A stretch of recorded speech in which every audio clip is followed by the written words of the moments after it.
अभय दिलं असं म्हणतात आहे आणि बाकीच्यांवर गुन्हे दाखल केल्याच्या विरोधात आरोप.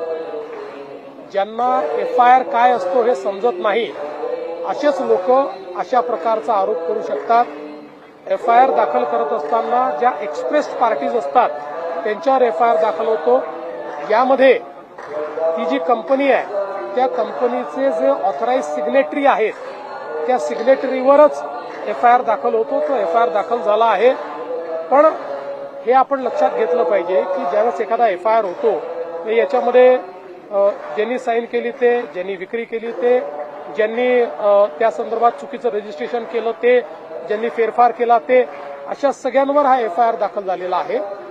याच्या चौकशीच्या दरम्यान अजून जर कोणाची नावं आली, कोणाचा संबंध आला तर त्यांच्यावरही कारवाई ही होत असते.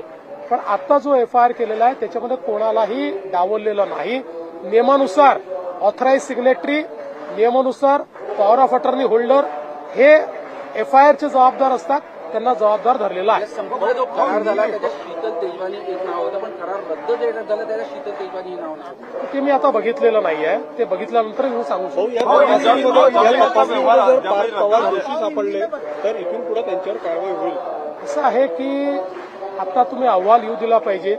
मी तुम्हाला एवढं निश्चितपणे सांगतो, अहवालात जो कोणी दोषी असेल, जो कोणी, आणि माझ्या या मताशी श्रीमान उपमुख्यमंत्री अजितदादा पवारही या ठिकाणी पूर्णपणे सहमत असतील की या अहवालामध्ये कोणीही दोषी आढळला तरी त्याच्यावर कारवाई होईल. बघा, आम्ही कालही एकाही मिनिटाची वाट बघितली नाही. तात्काळ जे प्रायमा फेसी अधिकारी होते त्यांना सस्पेंड केलं आणि जे प्रायमा फेसी दोषी दिसत होते त्या सगळ्यांवर FIR केला. त्यामुळे सरकारला कोणाला मागे घालायचं नाही, सरकारला काही लपवायचं नाही. अशा प्रकारे जर कोणी चुकीचं काम करत असेल हे सरकार तरी मागे घालणार नाही. मुद्रांक शुल्क माफ झाल्याशिवाय व्यवहार रद्द होऊ शकत नाही असं म्हणतात. मुद्रांक शुल्क भरल्यानंतरच व्यवहार रद्द होणार. मी यापूर्वीच सांगितलेलं आहे की मुद्रांक शुल्काच्या संदर्भातली नोटीस ही देण्यात आली आहे. ती भरल्याशिवाय हा जो काही व्यवहार रद्द होत नाही.